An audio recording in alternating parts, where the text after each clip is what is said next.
அன்பானவர்களே, ஆண்டவராய் இயேசு கிறிஸ்துவின் நாமத்தினாலே ஜெபமே ஜெயம் என்ற நிகழ்ச்சிக்கு உங்களை அன்போடு வரவேற்கிறோம். ரோமர் புஸ்தகம் 12ஆம் அதிகாரம் 12ஆம் வசனம் இவ்விதமாய் சொல்கிறது, ஜெபத்திலே உறுதியாய் தரித்திருங்கள்.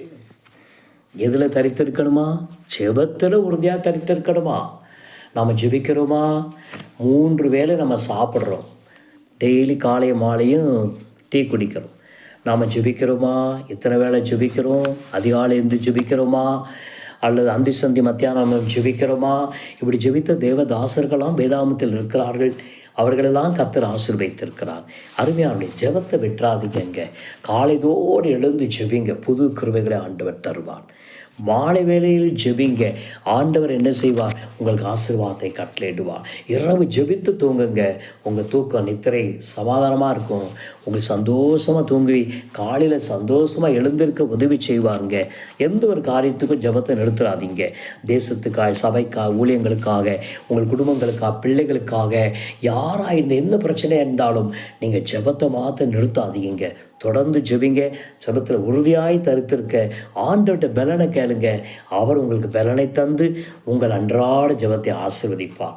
உங்கள் உபவாச ஜெபத்தை ஆசீர்வதிப்பார். உங்கள் தனி ஜெபம், குடும்ப ஜெபத்தை ஆண்டவர் ஆசீர்வதித்து ஒரு ஜெப மேகம் உங்களை மூடுங்க. என்னோட இணைந்து ஜெபிப்பீர்களா? அன்பின் பிதாவே, நல்ல வேலைக்காக நன்றி செலுத்துகிறோம் தகப்பனே. ஜெபத்திலே உறுதியாய் தரித்திருங்கள் என்று சொன்ன வேத வசனத்துக்காய் சோத்திரம். சில சமயத்திலே நாங்கள் சோர்ந்து போகிறோம் ஆண்டவரே. ஜெபிக்க மறந்து விடுகிறோம் ஆண்டவரே. தகப்பனே, தூங்கி விடுகிறோம் ஆண்டவரே. இந்த நிலைமைகளை கர்த்தர் மாற்றும்படியாக ஜெபிக்கிறோம். ஒரு ஜெப ஆவியும் பிள்ளைகளுக்கு எங்களுக்கு தந்து நடத்தும்படியாக நாங்கள் ஜெபிக்கிறோம். தினமும் ஜெபிக்க கிருபை தாரும். காலைதோறும் ஜெபிக்கவும், இரவு ஜெபிக்கவும், நேரம் கிடைக்கும் போதெல்லாம் ஜெபிக்க தேவன் கிருபை தரும்படியாக நாங்கள் ஜெபிக்கிறோம் தகப்பனே.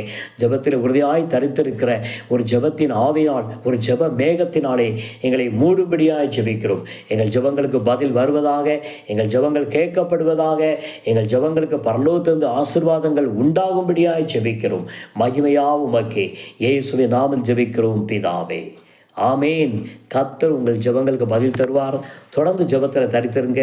ஜெப மேகம் உங்களை மூடும்.